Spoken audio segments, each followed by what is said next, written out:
there. Biggest and most proud supporter of Kyle's addiction with his Supra. Here we are, lots of light out. It's only like 1 degree out today, which is awesome because I can keep the door open and have fun. Anyways, episode 16. We're gonna get everything final assembly, intake, charge piping, stuff like that, all the minor detail stuff, and just get it back on all 4 wheels and wait for dyno day. As you can see, still tons of snow outside. It is slowly melting off, but yeah, still lots of snow.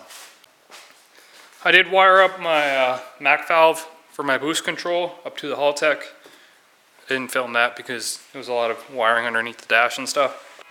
I just have it run off one of the original valves for the twin turbo setup, so the wire was already in place and I just tapped into it.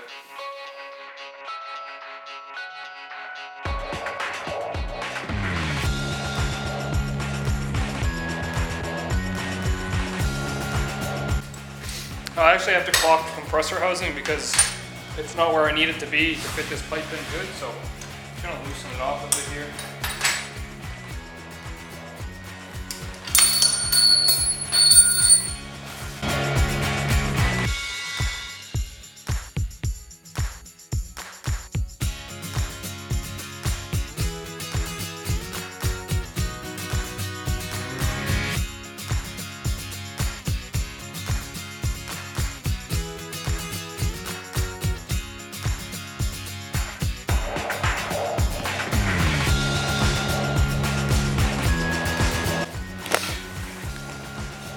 Alright, so as you can see, really tight fit. Has to fit over this water neck thing and between the alternator and the fan. Go down, up underneath, around, and into the intercooler. So that's why I'm having a bit of difficulty. I just want to line everything up so nothing's rubbing or anything. Alright, everything's in there. You can see it runs down there. Alternator wire just clears it. All these goes between the shroud. Fan doesn't hit it. Through the front into our nice big intercooler. Alright, so I've been kind of all over the place in the past week or so, I'm gonna have 20-25 minutes, half hour to work on the car here and there, so this next video might be all jumbled together, but you'll get the gist of it. The goal is to get the bumper back on, get it back all on 4 wheels, hood on, everything just to get it ready for the dyno. So let's montage it.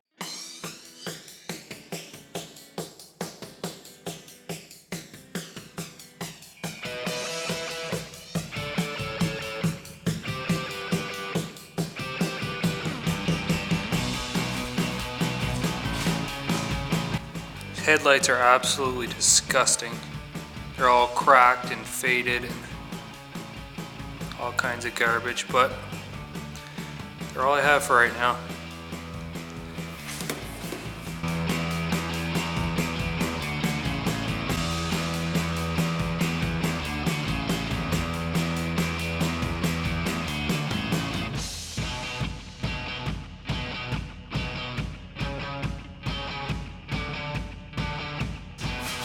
Well, yeah, it looks better with the bumper on. We've got oil and stuff that I gotta clean up. Headlights are an absolute disaster, but it does look a lot better, and I'm happy that it's going back together instead of coming off. So I'll be back out in another couple of days. Put on the bottom trays, fenders, hood, and put it back on all 4 wheels. Yep, I gotta deal with this again.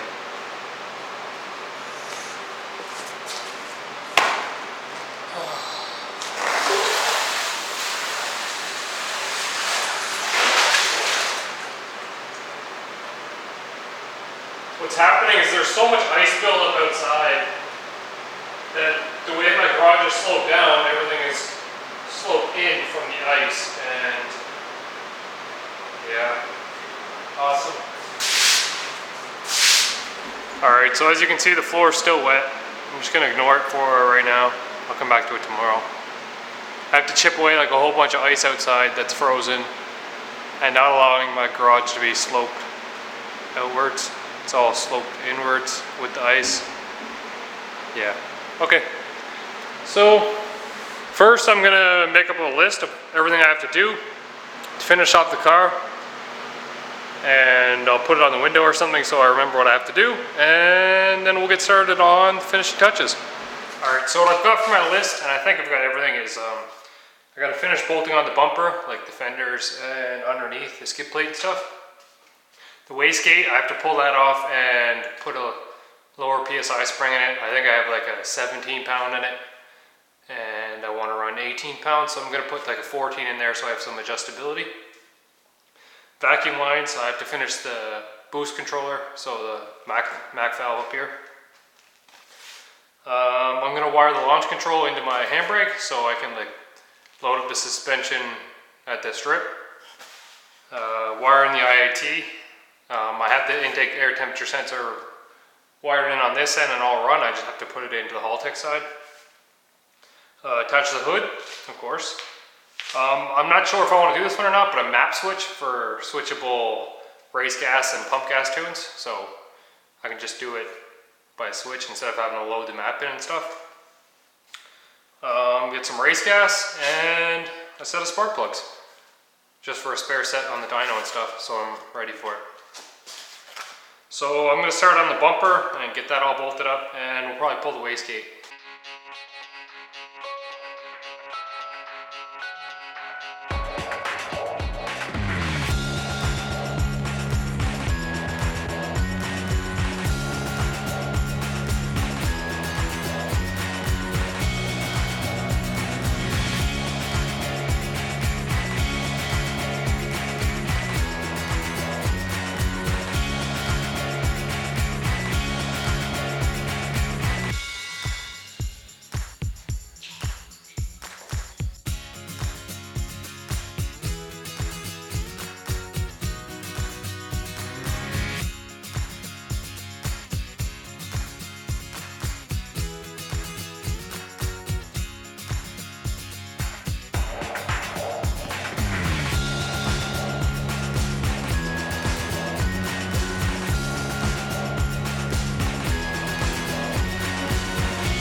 Yes, I know, I still don't have a workbench, so I mounted my vise to a piece of 2x4.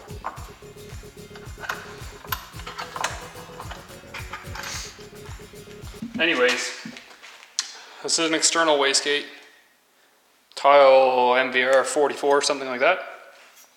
You have a couple ports here. This one can be water cooled, so you have 3 water ports around it.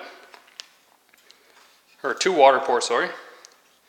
You also have a diaphragm in the middle that you'll see when I take it apart. And you have 2 ports. These ones can be moved according to your setup. But the bottom one will push air pressure on the bottom of the diaphragm to push on the opposite side of the spring. So you can adjust boost from the bottom just by spring pressure. And it'll allow your exhaust gas to bypass the turbo through this and then out through the screamer pipe. You also have the top port, which goes on top of the diaphragm and assists with the spring, and it can actually help hold pressure down and not let the exhaust pressure go through the wastegate. So the top port is definitely good for helping spool, keep the wastegate closed until you want your opening pressure, and then the bottom one is which pushes up and gives you your wastegate. So I'm going to take this apart. I can't remember which spring I have inside, so yeah, we'll find out.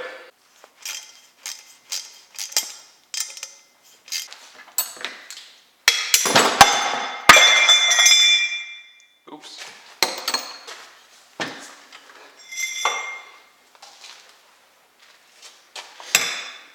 Okay, Okay, so here's what we're left with. This is a diaphragm I was talking about. You can see it moves in and out. These are your springs. They're all color coded for different ratings. You can combine them to make a different rating. And then the top is machined for each spring, so it'll seat here and in the diaphragm. The fire rings out of it, but you can see. Okay, so I have a spring pressure chart. I should probably post it up in the video, but I can't remember which I have. Yellow, red, black. So yellow, red, black, which equates to 16 psi. And I just want like a 14 or like a 1 bar will work. So brown, maroon, and gray. No, green, blue, and black is what I'm looking for. So I'll get my box. Fuck you. Blue spring, green spring, black spring.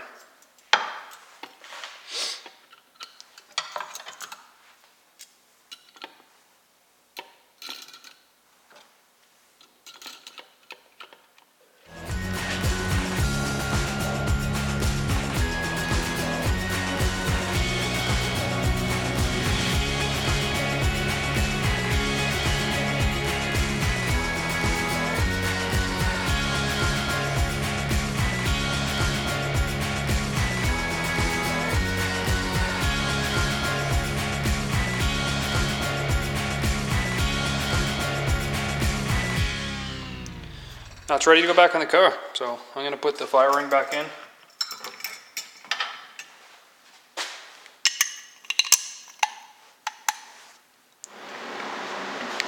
If you don't know how V-band clamps work, 2 pipes just slip together, and then your clamp has a groove in the middle and it actually squeezes them together. Pretty neat.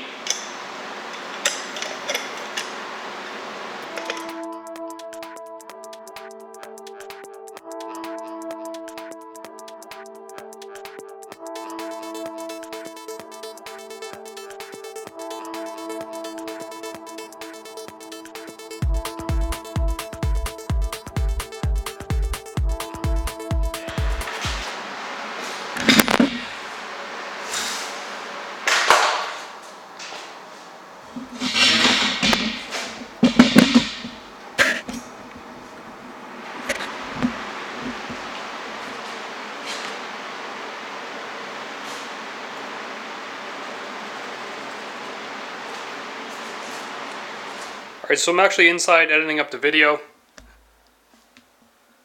Ooh. And I realized it's at like 14 minutes. I don't want to make the videos too long because then they just get really boring and yeah, nobody wants to watch a 25-minute video of me and this. So I'll cut it off there. Make sure to follow my Instagram, Supra Williams. Supra_Williams. Yeah, it's in the description anyways. Go follow it. Do it now. And if you have anything to say, leave it in the comments. If you like the video, give it a like. If you dislike it, give it a dislike. And make sure to subscribe. See you guys next week, tomorrow, maybe. I don't know. I'll just make this dyno prep video like a 2-part thing. Yeah, okay. See ya.